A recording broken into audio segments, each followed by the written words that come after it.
وبركاته. الحمد لله رب العالمين والعاقبة للمتقين وبه نستعين على أمور الدنيا والدين. أشهد أن لا إله إلا الله وأشهد أن سيدنا محمدا عبده ورسوله. اللهم صل وسلم على حبيب الكريم سيدنا مصطفى صلى الله عليه وسلم وعلى آله وأصحابه ومن تبعهم بإحسان إلى يوم الدين. سبحانك لا علم لنا إلا ما علمتنا إنك أنت العليم الحكيم. رب اشرح لي صدري ويسر لي أمري واحلل عقدة من لساني يفقه قولي. بسم الله ما شاء الله لا يسوق الخير إلا الله ما شاء الله لا يصرف السوء إلا الله ما شاء الله ما كان من نعمة فمن الله ما شاء الله ولا حول ولا قوة إلا بالله العلي العظيم. أما بعد. Alhamdulillah, segala puji dan syukur kita panjatkan kepada Allah SWT dengan limpah kurnia inayah dan taufik di sisi Allah. Kita dapat sama-sama pada malam ini insya-Allah di masjid yang sangat cantik dan sangat hebat ini, yang sangat terkenal. Dan mudah-mudahan kita akan sentiasa Allah dorongkan kita untuk hadir ke masjid, istiqamahkan kita untuk berada di masjid rumah Allah ni sampailah kita kembali ke rahmatullah nanti. Dalam keadaan ramai orang dah mula meninggalkan masjid. Salih ala Samad, lepas tempoh PKP ni ramai orang dah tak pergi masjid dah. Dan di mana-mana pun jemaah makin berkurang. Salih ala Samad. Jadi kita ni kita doa bagi Allah istiqamah kita aja. Boleh kekal terus di masjid ni sampailah bila-bila, sampailah kita kembali ke rahmatullah nanti, insya-Allah. Malam ni kita nak bincang tentang 4 ciri penghuni syurga. Sebab matlamat kita ni tuan-tuan bukan setakat nak hidup kat dunia aja. Kita ada matlamat kita nak pergi ni, nama syurga Allah. Syurga ni kampung asal, kampung halaman kita. Dulu datuk nenek kita asal syurga. Datuk kita nama Adam, nenek kita nama Hawa. Asal mana? Syurga. Jadi kita ni dalam perjalanan nak balik ke kampung halaman kita nama syurga. Orang yang tak jumpa jalan balik kampung ni dia panggil orang sesat. Kan tak? Salih ala Muhammad. Dia asal kampung ni kampung Cendering. Lepas tu pergi kerja kat KL, 10 tahun duduk kat sana. Orang tanya tak balik kampung ke? Lupa dah jalan balik kampung. Nak balik kampung, nak balik ke Cendering sampai kat Johor Bahru. Waktu dia panggil orang sesat. Kan? Kita nak patah balik ke kampung halaman kita nama syurga. Datuk nenek kita asal pada sana. So kalau orang tanya kita pergi mana-mana tempat ni, tuan ni asal mana ni? Jawab kat dia, saya ni asal syurga. Tak payahlah jawab macam tu. Bila dia orang tanya tu asal kampung mana, cakaplah asal kampung sini Cendering ni. Tapi subhanallah, memang kita asal syurga dan kita nak patah balik ke syurga Allah. Dan kalau kita tak sampai balik ke syurga Allah, maksudnya kita ni sesat jalan. Kita ni nak sampai sini tuan-tuan, kita pakai GPS.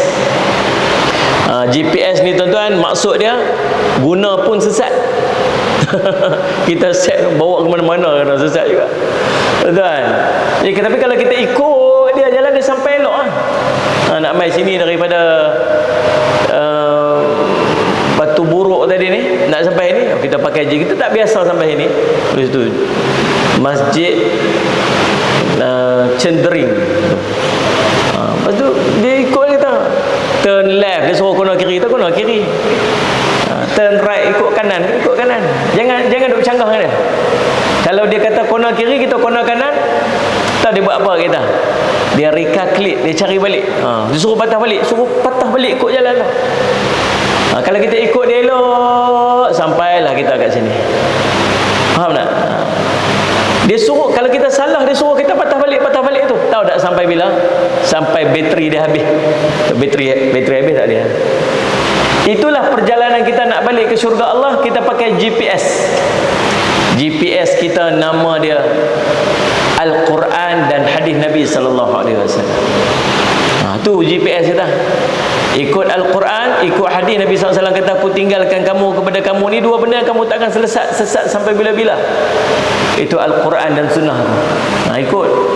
Cuma kita kadang-kadang bila dia suruh kita pergi kanan, kita biasa pergi kiri. Orang buat salah. Bukan saja nak buat salah. Orang suruh masuk simpang ni, kita masuk simpang depan. Salah. Khata. Salih Samad. Kullu bani Adam khata', setiap anak Adam mesti buat salah. Khairul khata'in at-tawwabun, yang paling baik daripada kalangan orang yang buat salah ialah orang yang bertaubat. Apa betul balik?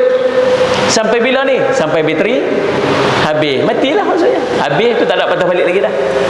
Tuan-tuan, tapi dalam keadaan kita nak ikut GPS ni, dia mesti dua cara. Yang pertama audio, yang kedua video. Dia kena ada dua-dua sekali. Kita kena tengok dan kita kena dengar. Kalau tuan-tuan yang biasa pakai GPS tu, kita tutup salah satu, kita ada peluang untuk kita sesat. Tuan-tuan try tengok, buka GPS, tuan-tuan tak payah tengok, tutup padam dia punya tu, kita dengar je suara dia, kona kiri, kona kanan. Sekali simpang yang dekat-dekat kita dah salah, kita tak nampak. Demikian kalau tuan-tuan tengok saja, tuan-tuan tak dengar, pun sama juga, tuan-tuan akan jadi salah juga. Maka kita perlukan dua-dua. Dengan maksud dalam keadaan kita nak baca Quran, kita perlukan kepada orang tolong terjemahkan Quran tu untuk kita. Kita tak mampu nak tengok saja, nanti kita salah faham. Hadis pun kita tak boleh nak tengok saja, takut lagi kita salah faham. Kita perlukan kepada dengar. Dengar apa? Ulama-ulama mensyarahkan hadis, ulama-ulama mensyarahkan Al-Quran. Tuan-tuan, cantik tak bidalan saya buat tu? Waktu reka sendiri tu. Waktu bidalan tu reka sendiri. Tapi nampak macam logik je, ada lah logik tu juga kan. Tuan-tuan, kita nak masuk syurga Allah Subhanahu Wa Taala. Nabi SAW sebut dalam Allahumma salli ala Sayyidina Muhammad, hadis riwayat Imam Al-Bukhari dan Imam Muslim, muttafaqun alaih hadis ini. Qala Allah, kata Nabi sallallahu alaihi wasallam, qala Allah, a'dattu li'ibadis salihin ma la 'ainun ra'at wala uzun sami'at wala khatara ala qalbi bashar. Telah aku sediakan kepada hamba-hambaku yang soleh satu yang tak pernah mata melihatnya, mata tak pernah tengok, sesuatu yang wala uzun sami'at, telinga tak pernah dengar. Bukan setakat tu, wala khatara ala qalbi bashar, bahkan hati pun tak pernah terlintas dengannya. Tahu apa dia tu? Syurga. Syurga. Tuan-tuan boleh bayang nanti satu ketika kita masuk syurga Allah Subhanahu Wa Taala. Amin. Amin kata. Amin. Mudah-mudahan kita semua ni duduk depan saya ni semua jadi ahli syurga Allah Subhanahu Wa Taala. Amin. Kuat-kuat sikit. Amin. Ini nak amin masuk syurga pun tak mau ni apa orang. Kita semua masuk syurga. Dan bukan takat nak masuk syurga ni, mudah-mudahan kita dapat syurga tertinggi. Amin. Duduk dengan Nabi sallallahu alaihi wasallam. Bukan setakat masuk syurga tertinggi, kita akan masuk syurga bighairi hisab. Amin. Masuk syurga tanpa hisab. Amin ya rabbal alamin. Mudah-mudahan tuan-tuan. Sebab kita tak mau nanti, sebab ada orang yang akan masuk syurga, dia kena masuk neraka dulu. Tak mau, kita tak sanggup. Tapi syurga merupakan satu kenikmatan yang sangat istimewa. Ni kita hidup kat dunia ni macam-macam. Saat-saat sedih, takut. Ada time-time kita takut, sungguh-sungguh takut. Kita rasa risau. Sallallahu alaihi wasallam.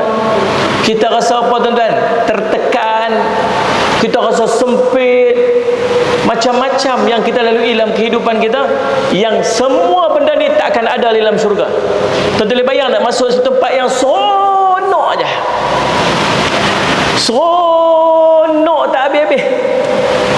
Seronok. Ni minum air ni, Bismillahirrahmanirrahim, minum air ni. Bismillahirrahmanirrahim. Contohlah, contoh. Bismillahirrahmanirrahim. Alhamdulillah. Nak minum pula.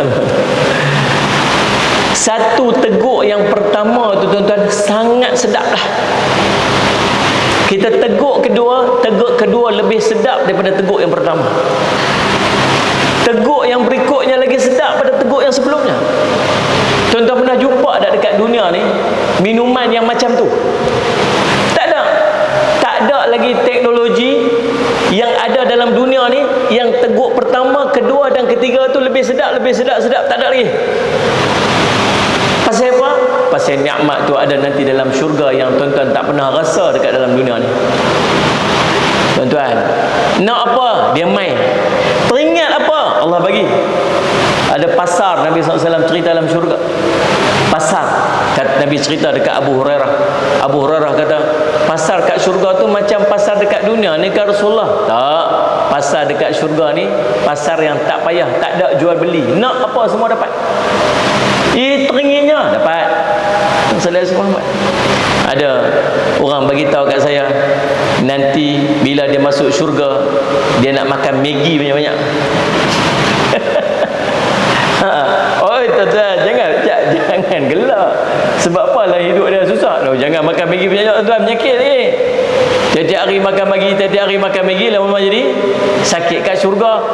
Teringin nak makan Maggi, lebih pada Maggi Allah nanti bagi. Ni dia tengok orang pakai kenderaan hebat. Apa saja yang tuan-tuan tengok ada kat dunia ni, Allah akan bagi lebih daripada tu.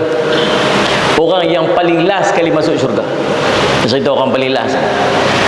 Orang yang paling miskin dan paling last sekali masuk syurga bila semua orang dah masuk dah.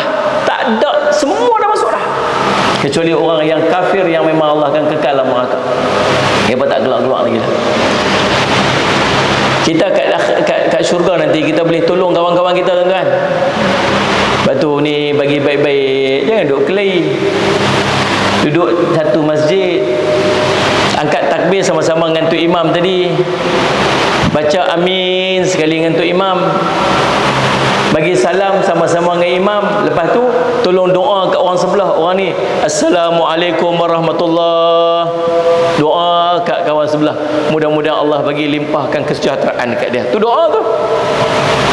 Cuma kawan sebelah tu janganlah jawab salam tu pula, Waalaikumsalam warahmatullahi. Waktu yang tak payah, tak diwajibkan untuk jawab salam. Sallallahu alaihi Muhammad.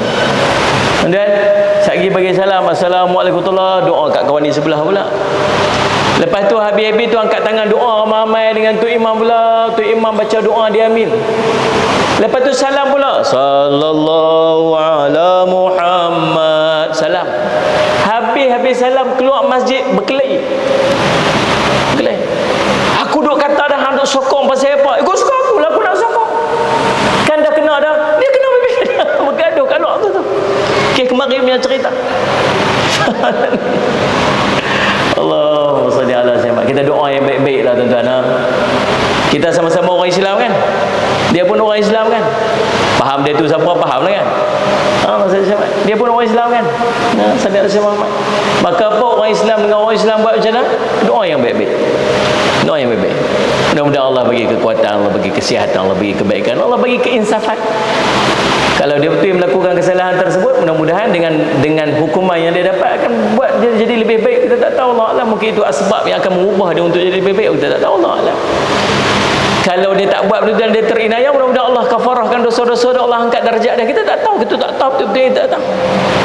Tugas kita apa? Doa yang baik-baik sudahlah. Dia macam tak setuju yang muka tu. Dah dah baca dah. Allahumma salli ala sayyidina Muhammad. Tuan-tuan yang dirahmati sekalian, kalian buat apa? Sebab ni di kalangan kita nanti akan sama-sama tolong nanti dalam syurga. Kita ni geng-geng baik-baik ni, geng-geng yang nak jadi baik ni belum tentu baik lagi. Ni belum tentu baik lagi, baru nak jadi baik. Bila nak jadi baik ni ada buat salah tak? Ada. Banyak salah kita. Boleh jadi pergi depan Allah yang baik tu kurang, yang salah tu banyak. Walaupun kita ni duk nak jadi baik. Nanti di akhirat, orang mukmin sama orang mukmin dia boleh tolong. Dia pergi dekat Allah, dia kata, kawan saya tu waktu dekat masjid Cendering hari tu ni, saya tak nampak dia kat dalam syurga ni, saya tak jumpa dia. Dia ni duduk kat mana ya Allah? Dia pergi mengadu kat Allah. Dia pun duduk sembang sama-sama depa geng-geng syurga tu. Dia kata, kawan kita tu mana tak? Yang mana satu? Alah, yang duduk mai selalu tu, yang selalu duduk sandak kat tiang belakang tu. Yang tak ada kena-mengena yang yang tu sadar kat dia kata, oh tak nampak lah dia kat mana, tak tahu lah. Jom kita pergi cari tengok, pergi tanya Allah, Allah kat mana kawan saya ni? Dia duduk dalam neraka. Ya Allah, boleh tak tolong keluarkan dia? Allah kata apa? Kamu pergi keluarkan dia. Allah suruh dia pergi keluarkan. Lalu Allah tukar tubuh badan dia jadi pakaian yang tak akan disambar oleh neraka. Dia masuk dalam neraka separah lutut. Dia pergi cari kawan dia. Agaknya waktu dia keluar tu sambil dia duduk beletir kan. Aku duduk kata dah kat hang dulu ni, hang tak mau dengar cakap aku. Ni orang kata jangan buat degil, dia kata. Sudahlah, janganlah duduk beletir sangat, dia kata. Aku dah teruk dah kena ni. Jujur tarik dia buat keluar. Tuan-tuan, tapi ada orang yang Allah tak izin dia keluar pada neraka. Sebab dia akan kekal dalam neraka sampai bila-bila, daripada kalangan orang kafir dan kalangan orang yang syirik pada Allah. Allah tak izin. Maka macam mana Allah tak izinkan dia? Bila Allah tak izinkan seorang itu keluar pada neraka, Allah akan ubah muka dia dan bentuk tubuh dia sampai dia sudah tidak dikenal. Lalu orang mukmin ni masuk ke syurga, dia tanya Allah, Allah kawan kami itu tak ada, kawan kami, dia duduk dalam neraka, kamu pergi cari dia. Dia masuk dalam neraka, dia cari tak jumpa. Mana kawan saya ni, mana kawan saya, mana cari pun tak jumpa, tak nampak. Lepas tu ada seorang tu pergi jumpa dia. Dia kata, wahai fulan, ni aku ni. Dulu kita sama-sama ke masjid, kamu kenal aku. Dia kata, aku tak kenal kamu. Betul. Dia kata, aku ni. Tak, ni kawan aku bukan muka macam ni. Memang berbeza muka dia. Sebab apa? Sebab Allah yang ubah dia. Sebab Allah tak izin dia keluar pada neraka. Na'udzubillahi min dzalik. Tuan-tuan, subhanallah saja sahabat. Maka kita ni nak masuk syurga, segala kenikmatan seronoknya, masya-Allah duduk dalam syurga, dan kenikmatan paling istimewa dan paling hebat dalam syurga ialah bila kita melihat wajah Allah Subhanahu wa taala. Tu kenikmatan paling indah. Paling indah. Tuan-tuan, nak jadi masuk syurga Allah, Allah sebut, Allahumma salli ala sayyidina Muhammad, fa aqra'u in syi'tum, hadis tu sambung, fala ta'lamu nafsum ma ukhfiya lahum min qurrati a'yun. Allah berfirman, bacalah firman Allah, tidak seorang pun mengetahui berbagai nikmat yang menanti, yang indah dipandang sebagai balasan bagi mereka atas apa yang mereka kerjakan. Surah As-Sajdah ayat ke-7. Hadis tersebut, hadis diriwayatkan oleh Al-Bukhari dan Muslim. Tuan-tuan, ada 4 sifat orang-orang yang akan layak untuk masuk syurga Allah SWT. Dan kita mudah-mudahan ada sifat-sifat ni. Inilah penting bila kita belajar, paling tidak kita tahu. Tujuan kita tahu ni 2 perkara. Yang pertama, kita nak jadi orang tu. 4 sifat ni kalau boleh nak bagi ada dalam diri kita ni. Yang keduanya, kita nak kenal orang yang ada sifat tu. Tengok di kalangan kita ada tak orang yang ada sifat-sifat ni. Kalau dia tu ada sifat ni, mudah-mudahan dia tu termasuk daripada kalangan ahli syurga Allah, dan kita nak ambil manfaat daripada dia. Allah sebut dalam surah Qaf ayat 31 hingga 35, ini 4 sifat orang-orang yang disebut ahli syurga Allah Subhanahu wa taala. A'udzu billahi minasyaitonir rajim. Wa uzlifatil jannatu lil muttaqina ghaira ba'id. Dan didekatkanlah syurga itu kepada orang-orang yang bertakwa pada tempat yang tiada jauh dari mereka. Hadza ma tu'aduna likulli awwabin hafiz. Inilah yang dijanjikan kepadamu, yaitu kepada setiap hamba yang selalu kembali kepadanya, lagi memelihara, yakni semua peraturan-peraturannya. Man khasyar rahmana bil ghaib wa jaa biqalbin munib, yaitu orang-orang yang takut kepada Tuhan yang Maha Pemurah sedang dia tidak kelihatan olehnya, dan dia datang dengan hati yang bertaubat. Allahumma salli ala sayyidina Muhammad. Udkhuluha bisalamin, dzalika yaumul khulud. masukilah syurga itu dengan aman, dan itulah hari-hari yang kekal. Lahum man yasha'una fiha waladaina mazid. Mereka di dalamnya memperoleh apa yang mereka kehendaki, dan pada sisi kami ada tambahannya. Tuan-tuan sekalian, surah Qaf ayat 31 hingga 35. Ada 4 ciri yang Allah sebut dalam ayat tersebut, orang yang akan layak untuk masuk syurga Allah. Yang pertama, Awwab. Allah sebut dalam ayat tu, sallallahu alaihi Muhammad, hadza ma tu'aduna likulli awwabin. Yang pertama nama dia Awwab. Yang kedua namanya Hafiz. Yang ketiga, man khasyar rahman, orang yang khauf, takut pada Allah. Dan yang keempat, Allahumma salli ala sayyidina Muhammad, Allahumma salli ala sayyidina Muhammad. Yang keempat dia panggil al-munib, orang yang datang dengan hati untuk bertaubat. Ini 4 ciri yang kita nak sembang dan kita nak bincang pada malam ni, insya-Allah. Mudah-mudahan Allah berikan kesempatan. Saya dah ingat-ingat dalam pukul 4 benda ni kita akan bincang ni, habis dalam pukul 12 lagi, insya-Allah. Boleh? Boleh ya? Boleh lah, baru 10 minit. Tunggu lagi lepas sejam. Baik tuan-tuan, Allah salli alaihi wasallam. Sifat yang pertama, orang yang layak untuk masuk syurga Allah ni nama dia Awwab. Yang dimaksudkan Awwab ini kata ulama ialah kembali kepada Allah dari maksiat kepada ketaatan,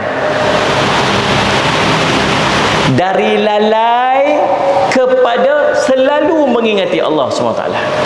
Nah, ingat tu, daripada maksiat kepada taat, daripada lalai kepada ingat. Mudah macam tu je.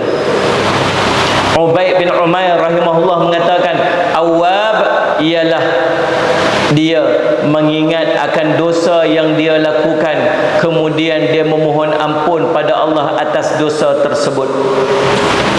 Sa'id bin Musayyib rahimahullah berkata, yang dimaksudkan dengan Awwab ialah orang yang berbuat dosa lalu dia bertaubat, kemudian dia terjumus lagi dalam dosa lalu dia bertaubat, lalu dia terjumus dalam dosa lagi lalu dia bertaubat. Allahumma salli ala sayyidina. Tuan-tuan, paling tidak kita tengok ada 2 kunci dekat sini. Yang pertama, buat dosa. Yang pertama, bertaubat. Yang kedua, buat baik.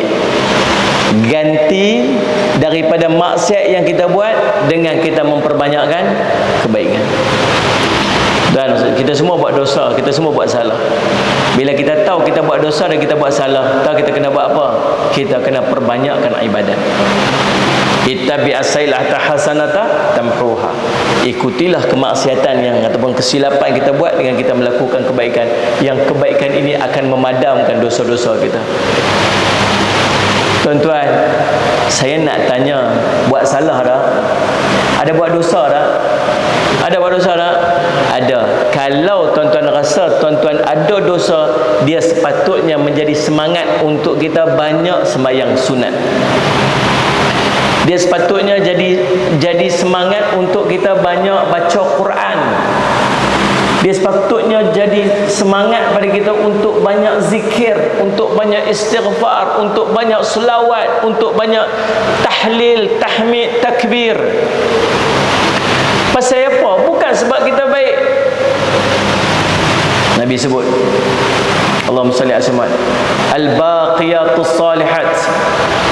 Dia ada satu amalan nama dia al-baqiyatus salihat. Tanhutul khutaya kama tanhutul sajarata waraqaha kama qala. Al-baqiyatus salihat ni dia akan menggugurkan dosa-dosa sebagaimana gugurnya daun-daun yang kering daripada pokok. Apa dia al-baqiyatus salihat tu? Terkandung padanya 4 perkataan ataupun 4 zikir duduk dalam satu zikir. Kalau tasbih, kalau subhanallah tu dia panggil apa? Subhanallah dia panggil apa? Tasbih. Kalau alhamdulillah, tahmid. Kalau la ilaha illallah, tahlil. Allahu akbar, takbir. Kalau subhanallah, alhamdulillah, wa la ilaha illallah, wallahu akbar, nama dia al-baqiyatus salihat. Allah sebut dalam surah Al-Kahfi, al-baqiyatus salihatu khairun 'inda rabbika thawaban wa khairun amala. Al-baqiyatus salihat ni dia merupakan satu amalan yang pahalanya berkekalan. Setiap daripada perkataan itu ada ganjaran dia. Allahumma salli ala sayyidina Muhammad. Inna subhanallah walhamdulillah. Saya semak Nabi sebut, sesungguhnya subhanallah walhamdulillah. Salli ala sayyidina Muhammad. Keduanya atau salah satunya, kata Nabi SAW, Allahumma salli, memenuhi ruang di antara langit dan bumi ni. Tuh, subhanallah alhamdulillah.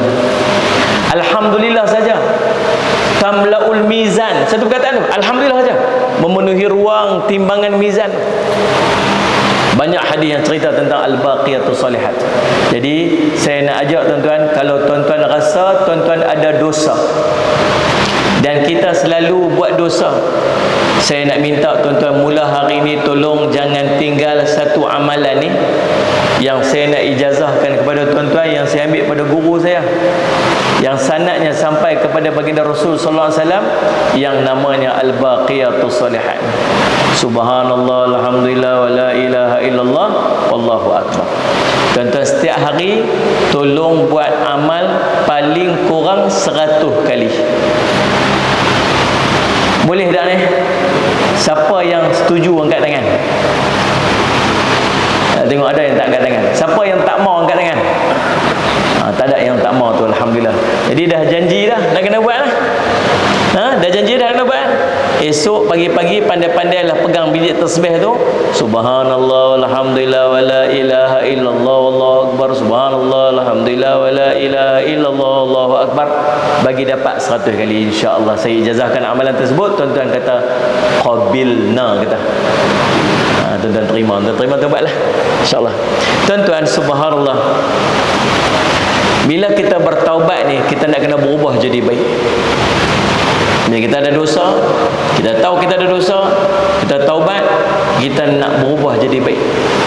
Sebab amalan-amalan kebaikan ni bukan sekadar dia mencuci dosa, tetapi dia menambah kemanisan dalam ibadat. Dia panggil halawatul iman, kemanisan iman. Bila tuan-tuan hati ada dosa, kita susah nak buat ibadat, dan tu kita rasa. Itu yang kita rasa. Susah tak nak baca Quran? Susah tak? Susah. Tahu pasal apa susah nak baca Quran? Pasal hati ada dosa. Bukan cerita lancar tak lancar. Bukan cerita lancar tak lancar. Cerita lazat tak lazat Al-Quran itu terkait bukan dengan pronunciation ataupun lafaz, tetapi terkait dengan hati yang bersih ataupun tidak daripada dosa. Ada orang dia tak lancar baca, tapi dia sedap dengan Al-Quran. Pasal apa? Hati bersih. Kita lancar baca, lancar, tapi tak sedap baca. Pasal apa tak sedap? Sebab dosa. Sebab tu saya sebut, bila kita buat amalan, amalan itu bukan sekadar menghapuskan dosa, dia menambah kelazatan. Boleh faham maksud saya tu? Tuan-tuan ni faham tak faham? Takutlah bahasa utara aku tak faham. Tuan-tuan tak faham pun tuan-tuan angguk-angguklah buat faham. Kalau tuan-tuan tak faham juga, saya cakap Jerman. Tuan-tuan, saja Allah semua. Satu hari ada pencuri.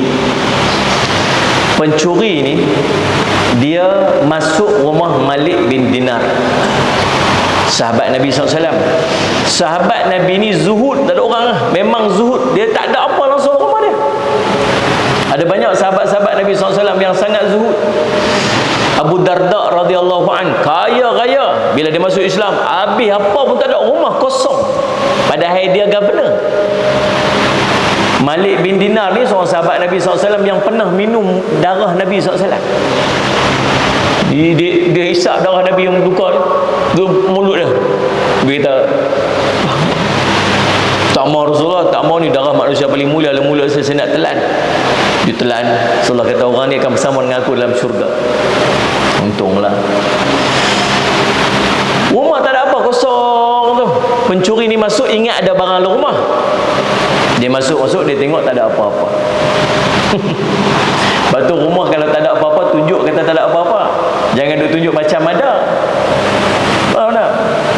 Kita ada kereta, kadang bawa beg tu kosong tak ada apa, pergi letak atas cushion. Orang lalu dia tengok ada beg, dia bukan tahu ada apa tak ada dalam tu. Kata isteri kita kata kat isteri kita, jangan tak ada tu, nanti suatu orang nampak orang pecah cermin kereta. Dia kata bukan ada apa dalam tu. Dia tahu kata tak ada apa. So orang lain bukan tahu. Betul tak ada? Saya kalau isteri suruh pergi ambil cari apa dalam beg dia, susah hati pun tuan. Tolong saya pergi ambil tu dalam beg tu. Oh jam kata. Sagi masuk kata, pergi ambil dalam beg tu. Yalah beg mana satu? Tu beg yang ada tali tu. Ada 10 beg yang ada tali. Orang lelaki-lelaki nak abang kena spesifik abang tu. Tu beg yang tu duduk kat tiang tu, tentu tu. Kalau suruh ambil kunci lah. Dia tak ambil yang lain lah. Tu lah orang lelaki-lelaki. Tuan-tuan semua mana tu? Bila dia tinggal macam tu, saya apa? Orang pecah sebab orang ingat kata ada. Maka kalau rumah tak ada, kalau barang tak ada, tunjuk kata tak ada. Jangan tunjuk kata ada. Ada satu hari tuan-tuan, satu kampung tu, taman tu, banyak orang pecah rumah. Banyak orang pecah rumah. Tahu apa dia buat? Dia beli CCTV yang tipu punya, tak? Yang beli kat pasar ni. Bubuh bateri kat dalam tu, dia pelekat, bukan ada function apa, dia pelekat, dia tipu, banyak-banyak bubuh penjuru tu, bubuh sini. Nah, dengan harapan apa? Dengan harapan orang tengok, oi CCTV banyak, jangan masuk rumah ni. Tuan-tuan tahu tak dalam banyak-banyak rumah dia kena masuk awal sekali. Pasal apa? Dia nampak macam banyak sangat. Masuk rumah Malik bin Dinar ni tak ada apa, kosong, tak ada apa, nak ambil apa pun tak ada.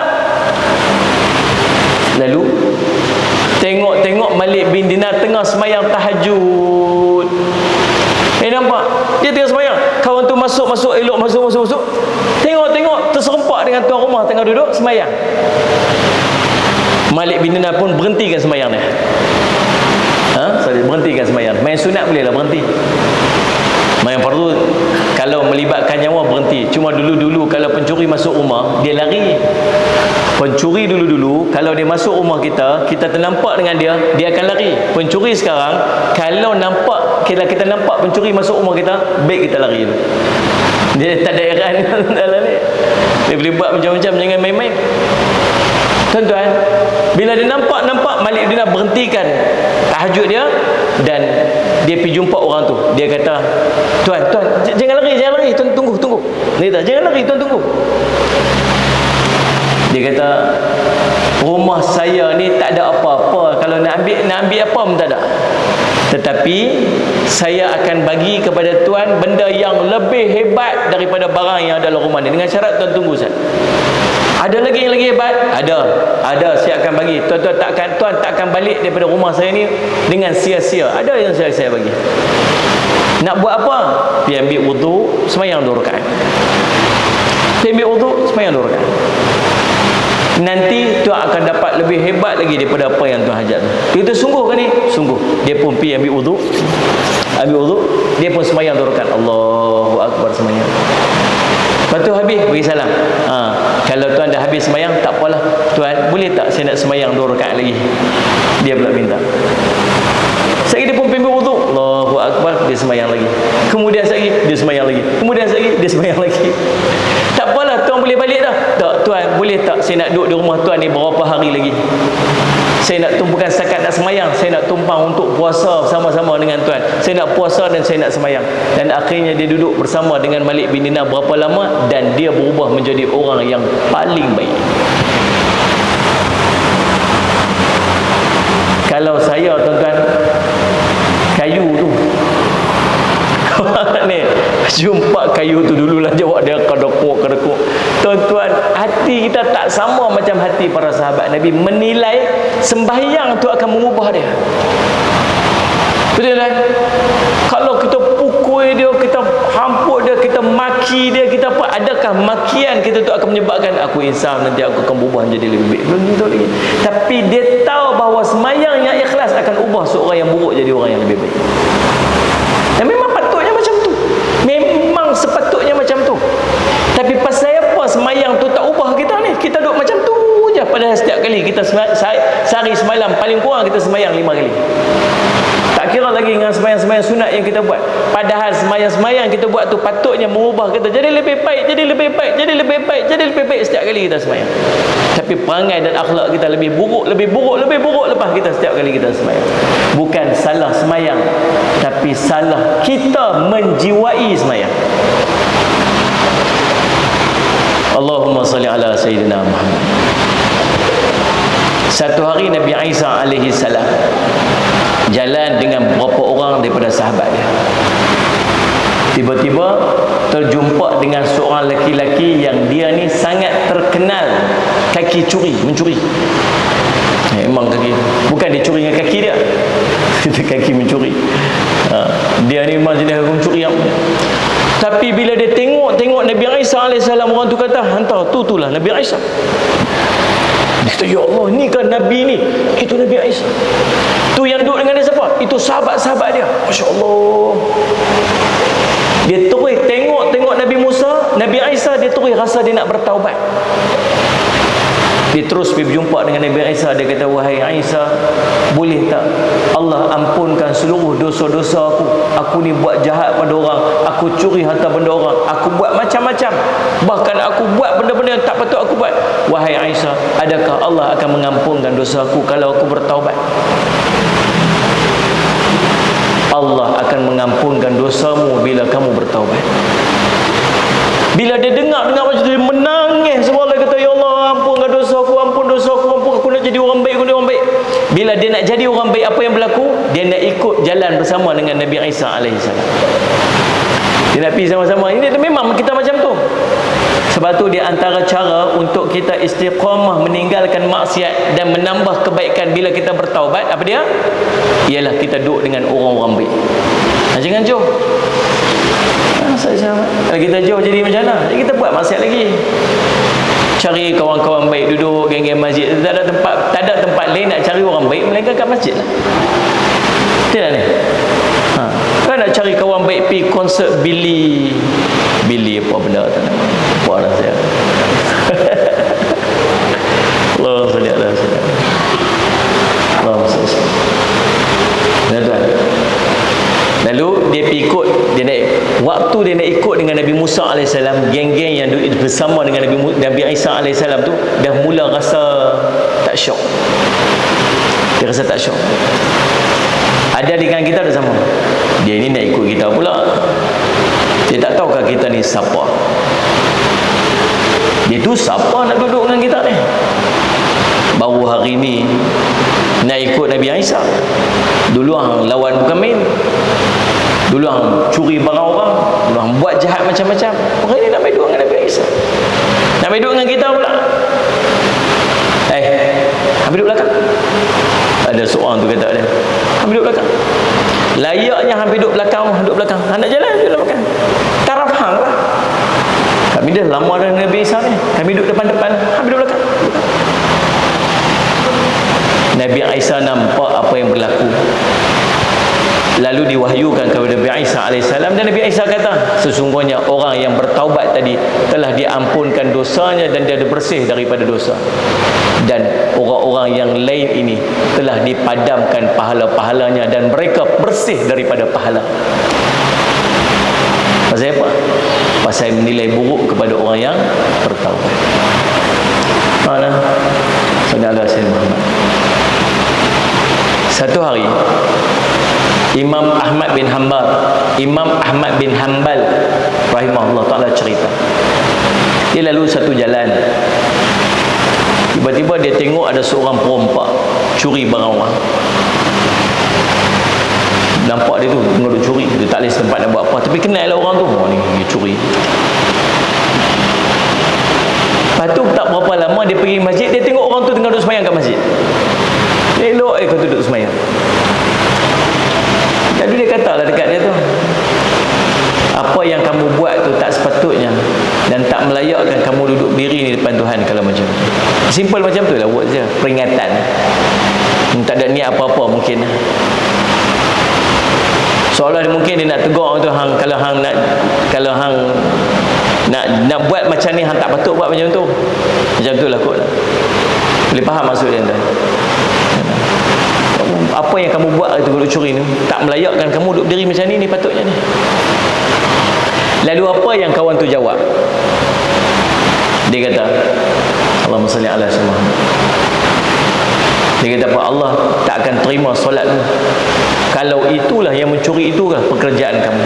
Pencuri itu jawab, wahai imam, antara Allah dengan diri aku ni banyak pintu-pintu yang tertutup. Banyak pintu-pintu yang tertutup. Ini pintu-pintu kebaikan. Aku harap kot ada satu pintu ni lah yang terbuka untuk aku. Maksud dalam bab sedekah ke, dalam bab sembahyang sunat ke, dalam bab zikir ke, apa, semua tak boleh buat, tutup belaka. Satu ni je yang boleh buat ni. Harap yang ni je lah yang Allah pandang kot. Itulah yang disebutkan oleh lelaki tersebut. Tak berapa lama lepas tu, Imam Ahmad dia pergi buat haji. Waktu dia sedang tawaf, tiba-tiba dia tengok seorang lelaki duduk merayu, merintih, duduk bergantungan dekat tali-tali Kaabah tu. Allahumma salli ala sayyidina Muhammad.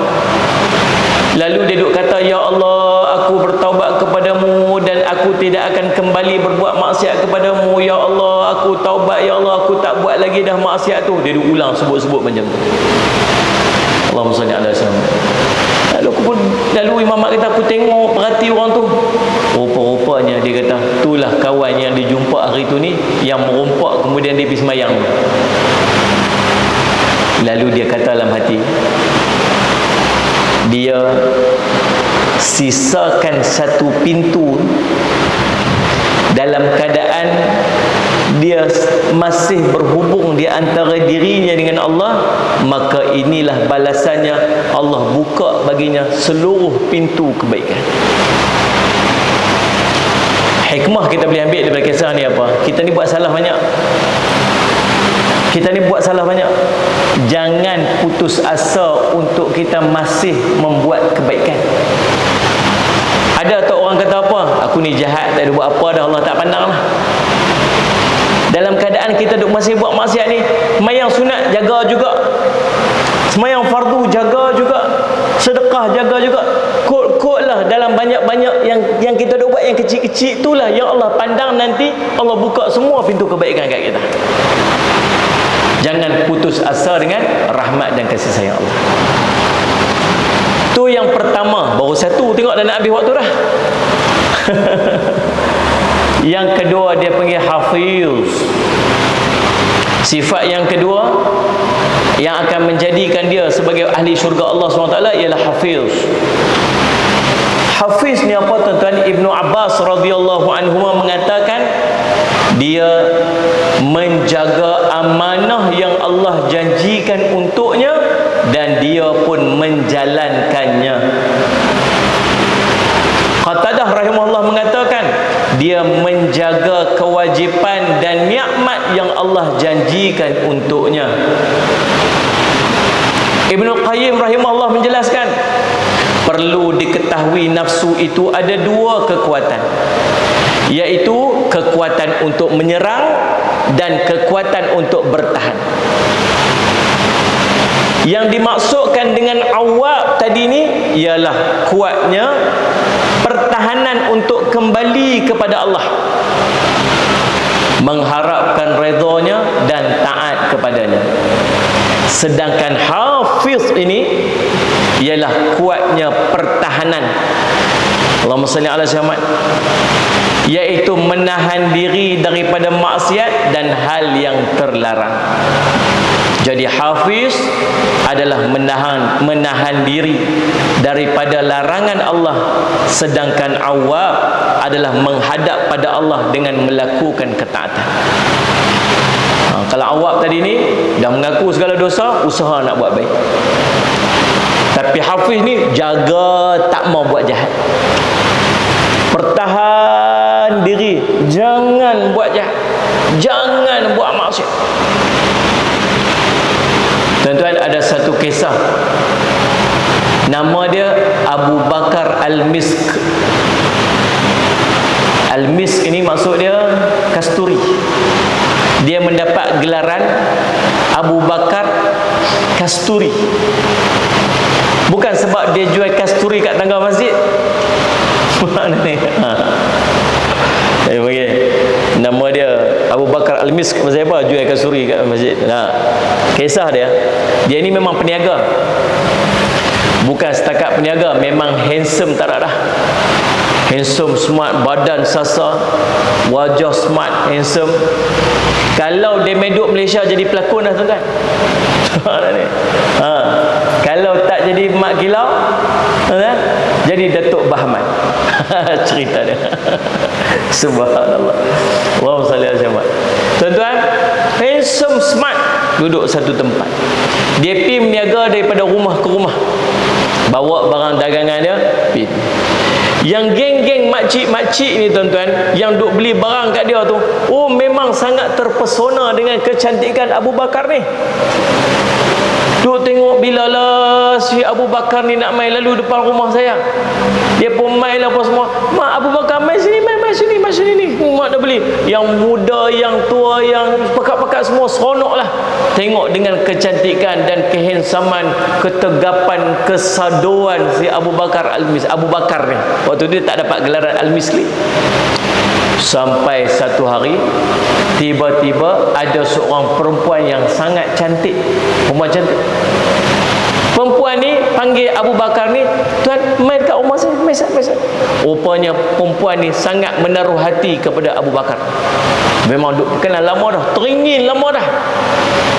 Sampai ke rumah dia, dia panggil, main masuk dalam, saya nak tengok barang ni. Tak apalah, kat luar saja sudahlah. Tak, kat dalam ni saya nak main. Bawa main ayak pun, bagi minum apa semua. Dia ni pun dia ingat kata perempuan ni memang sungguh-sungguh nak beli barang dia.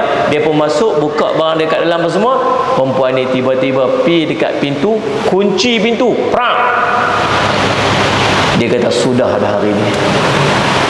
Lalu perempuan tu kata apa? Hari ni macam mana cerita pun, apa keadaan pun, aku nak bersama dengan kamu.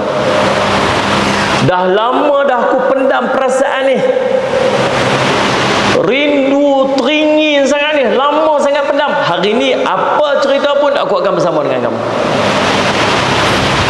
Dia kata, jangan buat macam ni, takutlah pada Allah, kamu takutlah pada Allah.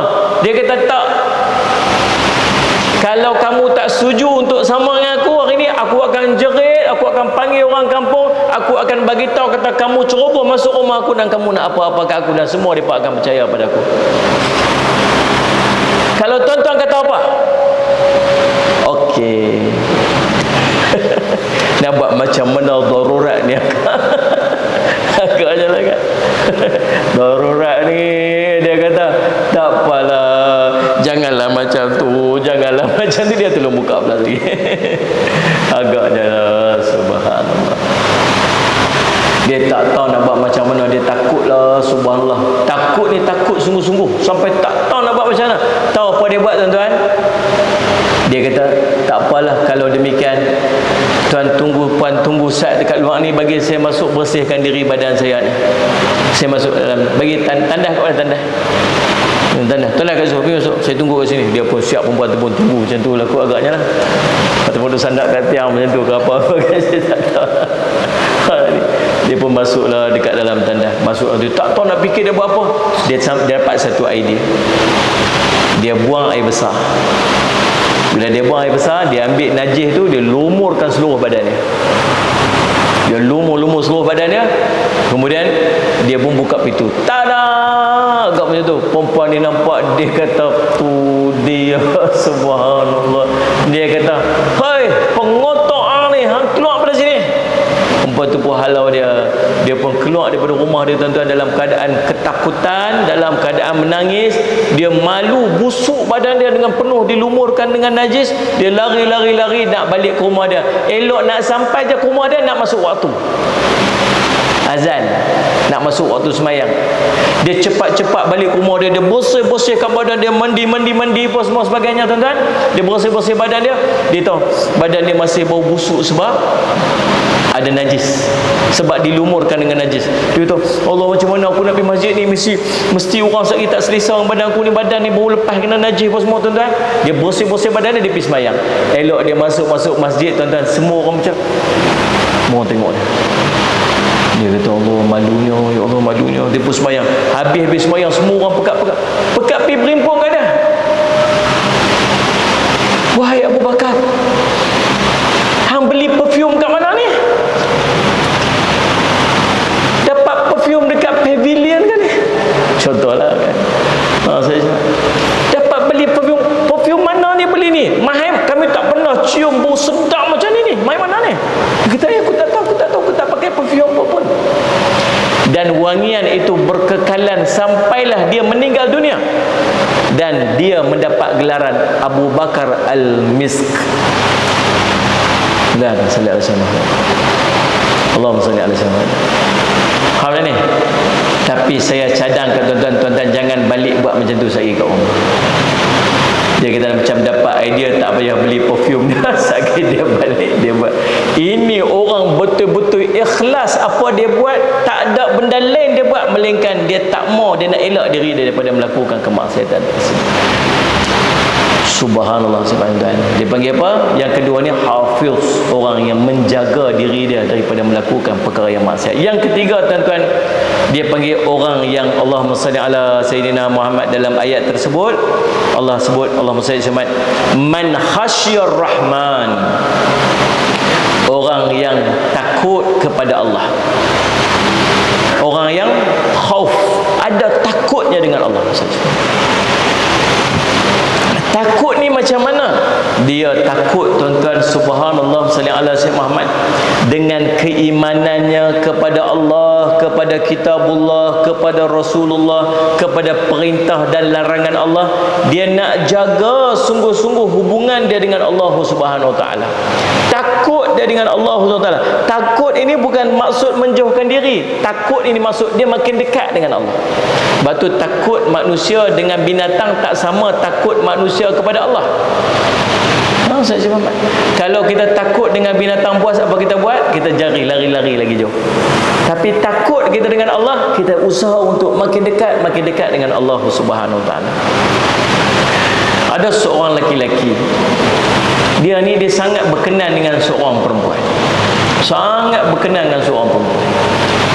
Allahumma salli alaihi wasallam. Tuan, normal lah orang lelaki berkenan dengan orang perempuan.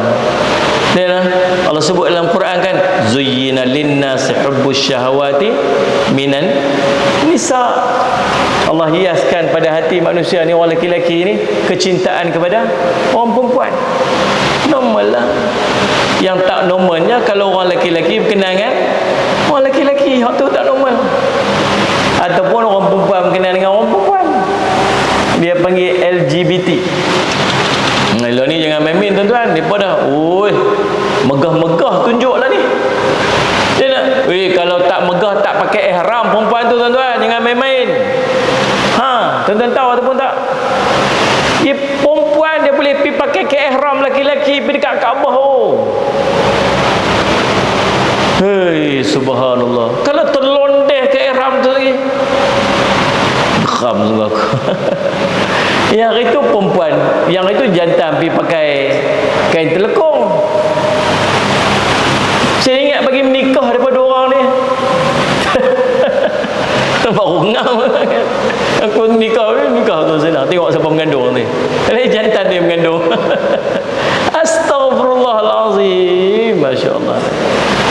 Allahumma salli alaihi. Khauf, takut. Seorang perempuan, seorang lelaki, dia sangat berkenan dengan perempuan ni, sangat berkenan. Dia duk cari jalan macam mana dia nak boleh dekat dengan perempuan ni. Satu hari dia keluar ramai-ramai, dalam satu rombongan, dia tengok perempuan tu ada dalam rombongan tersebut, dia pun ikut dalam rombongan tersebut, ramai orang lah ni. Maka dia pun bergerak nak pergi ke satu tempat dengan tujuan. Tiba-tiba bila sampai satu tempat dekat gurun Sahara yang luas tu, dia pun berhenti untuk berehat dekat situ. Bila berhenti untuk rehat dekat situ, tuan-tuan, subhanallah, salli ala sayyidina Muhammad, Allahumma salli ala sayyidina Muhammad, orang semua pun pekat-pekat tidur. Waktu rehat pekat tidur lah, dah letih, dah berjalan jauh, dah apa semua, pekat-pekat tidur. Waktu tidur tu tinggal mereka 2 orang aja tak tidur. Lalu si laki-laki itu pun, lalu salli ala sayyidina Muhammad, si laki-laki pun meluahkan perasaan dia. Dia kata, sebenarnya ni cerita ni, dialog ni saya reka sendirilah. Saya ni dah lama jatuh hati, berkenan sangat dah. Ni jatuh cinta ni apa macam-macam, dia luah perasaan dia lah dekat perempuan tersebut. Tahu perempuan tu jawab apa? Perempuan jawab, tengoklah semua orang dah tidur dah. Oi, dia kata ni subhanallah ada respons. Rupanya ada respon. Oh, rupanya saya tak bertepuk sebelah tangan lah. Dia tak tahu rupanya perempuan tu ada strategi dia. Kamu tengok apa yang menghalang kita, semua orang dah tidur dah. Kata subhanallah, bila laki-laki tu dengar perempuan tu kata macam tu, dia ingat perempuan tu dah suka kat dia, dah terima apa yang dia tu.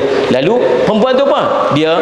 Dia pun berjalan keliling tengok. Lepas tu dia balik, dia kata apa? Dia kata betul, semua orang dah tidur dah. Dan lalu perempuan tu kata apa? Perempuan jawab apa? Betul ke semua dah tidur dah? Betul, masya-Allah. Okey, tapi saya nak tanya satu, boleh tak? Apa dia? Apa pendapat kamu? Agak-agak Allah tidur tak waktu ni? Oh, dia tu ayat tu memang zas masuk kat sini lah tuan-tuan. Dia pun tak sangka, dia ingat kata perempuan tu suka kat dia. Agak-agak Allah tidur tak waktu ni? Dengar tu tuan-tuan sekalian, subhanallah, dia kata apa? Sesmat, ya Allah, Allah tak tidur, Allah tak mengantuk, dan Allah tak tidur. Perempuan tu kata Allah tak tidur dan tidak akan tidur. Dia akan tetap melihat kita walaupun orang lain tak melihat kita. Sebab itu Allah lebih patut untuk kita takut daripada orang-orang yang tidur ni. Akhirnya tuan-tuan, laki-laki itu pun tinggalkan perempuan tersebut. Sebab apa? Sebab takut kepada Allah. Dia taubat dan kembali kepada kampung halaman dia. Waktu dia meninggal, orang bermimpi jumpa dengan dia, dan orang kata, apa yang Allah lakukan kepada kamu? Dia menjawab, Allah mengampuniku kerana ketakutanku itu. Dengan demikian terhapuslah dosa-dosaku. Dia niat nak buat tak baik, tapi ada berlaku asbab yang mengubah dia untuk bertaubat. Kita dalam hidup tuan-tuan, macam-macam kita berjumpa. Kita ada je intention, ada niat kita nak buat benda tak baik. Ada saja yang berlaku dalam hidup kita untuk peringat hang taubat dan jangan buat. Tapi berapa ramai orang mengambil peringatan itu untuk dia bertaubat. Faham tuan-tuan? Dan berikutnya yang terakhir tuan-tuan, subhanallah, yang keempat, dia panggil datang dengan hati yang munib. Yang dimaksudkan dengan datang dengan hati yang munib ini dijelaskan oleh Ibnu Abbas radhiyallahu anhuma, kembali, yakni bertaubat daripada bermaksiat, kemudian melakukan ketaatan, mencintai ketaatan tersebut dan menerimanya. Jadi intinya tuan-tuan, sallallahu alaihi wasallam Muhammad, bukan sakat taubat, usaha nak buat baik, bukan sakat usaha buat baik, berusaha bersungguh-sungguh untuk melakukan kebaikan sampai merasakan kemanisan daripada perbuatan baik tersebut, nak lawan dengan manisnya maksiat yang kita buat dulu ni. Ini disebut sebagai al-munib. Tuan-tuan, jadi intipatinya tuan-tuan, ada 4 perkara yang kita sebut tadi ni, dan semuanya ada kaitan dengan apa? Dengan kita berhadapan dengan maksiat yang sentiasa menyerang kita. Macam mana kita nak tengok? Pertama taubat, yang kedua kita khauf, kita takut, Yang kedua, jaga elok-elok daripada kita terjebak dengan maksiat tersebut. Yang ketiga, kita ada rasa takut. Yang keempat, kita berusaha untuk melakukan kebaikan sehingga kita mendapatkan kemanisan. Mudah-mudahan dengan 4 sifat ni kita akan termasuk daripada galangan orang-orang yang akan dimasukkan ke dalam syurga Allah Subhanahu Wa Taala. Mudah-mudahan jadi manfaat untuk saya dan manfaat pada kita semua. Saya ucap terima kasih kepada pihak masjid dan mudah-mudahan tuan-tuan sekalian, Allah SWT, Allah berikan kebaikan dan saya minta ampun, minta maaf salah dan silap, terkasar bahasa tidak bicara.